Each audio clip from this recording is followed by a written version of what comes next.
All right, let's do this. 3, 2, 1.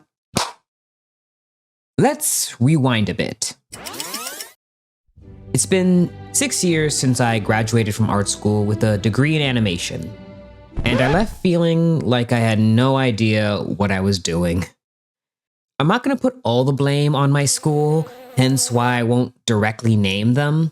Let's just say I left with quite a bit of knowledge, but not a lot of skill. Though, to be fair, I didn't come in with much skill to begin with. Regardless, once I graduated, I had 2 goals: work on my demo reel and become a YouTuber. Neither of which I succeeded at the time. I ended up burning out twice while researching my very first video idea. It still haunts me to this day. I'll make that video someday. Now, as for my other goal, I had a lot of ideas, but as I said, not really the skill to bring those ideas to life. I needed to, well, practice, which felt frustrating, and I don't have the ability to freeze time, so unfortunately, life around me was still happening.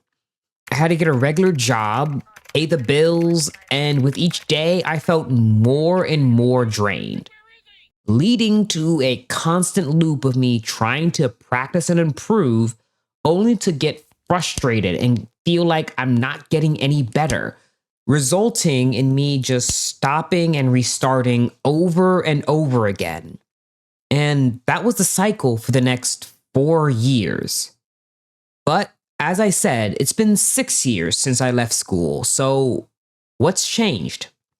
Well, in 2023, I got into a particular kind of YouTube content. Hey guys, Ron here, and once again I brought together 3 other artists, gave them a prompt, and we all had to create some Pokemon that embody the description I gave them, which was... I've always been a fan of Pokemon. Honestly, the genre of having a buddy that you can fight alongside of has held a special place in my heart all my life. And I knew about fans drawing their own Fakemon, their fan Pokemon, but finding people who not only showed their drawing process, but also talked about their mindset when coming up with designs, it made it feel more approachable. So in December of 2023, I thought, screw it, I'll try making one myself. So after working on it for like a week, I got Drizzle here. It's been almost 2 years since I drew this, so I don't remember my full thought process when designing it. I know I was referencing a lot of random stuff: street lamps, umbrellas, bats, and by extension vampires, the Teru Teru Bozu, which is a thing in Japan you hang up when you want to either prevent or summon rain, and finally the Amefuri Kozo, which is a yokai whose job it is to cause the rain to fall. While there are elements that Drizzle shares with other existing Pokemon, I was really happy with how they turned out, to the point that I tried to digitally color him, something I had been actively holding off from learning, as I believe I should work on my draftsmanship with just pencil and paper first before ever touching digital drawing. This was the first time in a long time I felt good about something I drew, and I didn't want to let that feeling go. I had to find a way to keep the momentum going. Art challenges have always seemed like a cool idea to me, but I was never able to get through Inktober, and I didn't really have any interest in doing Mermaid, and the idea of drawing dragons every day for Smogus felt intimidating. But the one I kept trying and failing to do the most is the monthly character design challenge hosted by the character design reference site. They would post the challenge on their website and you would submit in their Facebook group, both of which are great sources for inspiration and reference, by the way. So now that you have some backstory on my many failures, you can understand how crazy it was for me to attempt an even more ambitious challenge than any of the ones I had tried before. Ta-da! The 100-day project is exactly as it sounds. For 100 days, from around the end of December to the beginning of April, I committed myself to drawing Fakemon every day. And the result was I did it! Now, I'm not gonna lie, I feel like I kinda cheated. Huh? Rather than trying to make a complete concept every day, it was more of a success to me that I at least attempted to sketch something. Usually what happened was I'd ask a friend to send me a type or two, and I would try to come up with an idea from there. Even if in the end, if I didn't like what I drew, I would still count it. Sometimes I would work on concepts for a few days, only to scrap the idea in the end. Other days, I would try to redesign Fakemon I had made previously during the same period. And a few times when I wasn't feeling all that creative, I just studied designs other Fakemon artists had drawn. I actually enjoy drawing other people's Fakemon way more than when I try to draw actual official Pokemon. Overall, I would say none of the designs really felt finalized. One of my biggest challenges was designing evolution lines. I don't know how long I spent on trying to make evolutions for Drizzle. I ended up with 2 split evolutions, one I'm satisfied with and one I'm still not certain on. But with all that being said, I still consider this to be a huge success. I proved to myself that I could finally accomplish an art challenge, and by extension, that my art dreams were possibly achievable.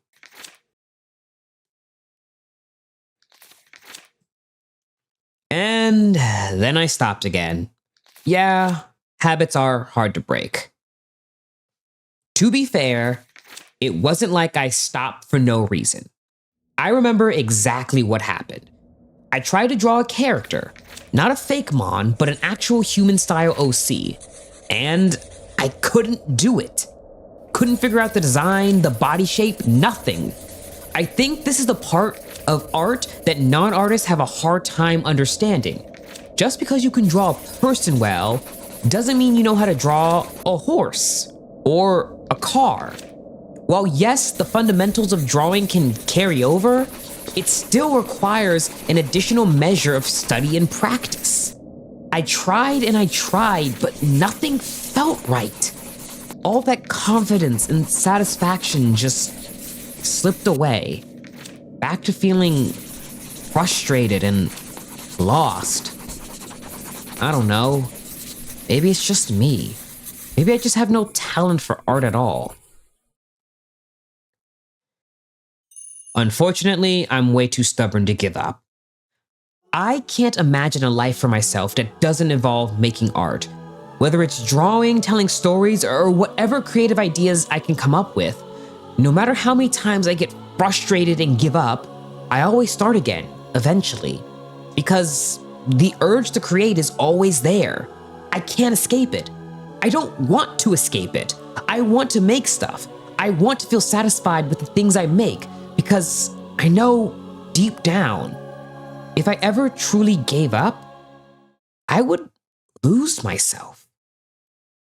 But I can't keep doing the same thing over and over again and expecting a different result. I'm crazy, but I'm not insane. If I want to improve, I need to change my approach. And that's when I got the idea to make this channel. I'm going to get better at art, and I'm going to give regular updates. And now that I've said it, I feel obligated to keep my word, lest I dishonor my bloodline and be forced to commit Sudoku. I've only been able to beat expert mode twice.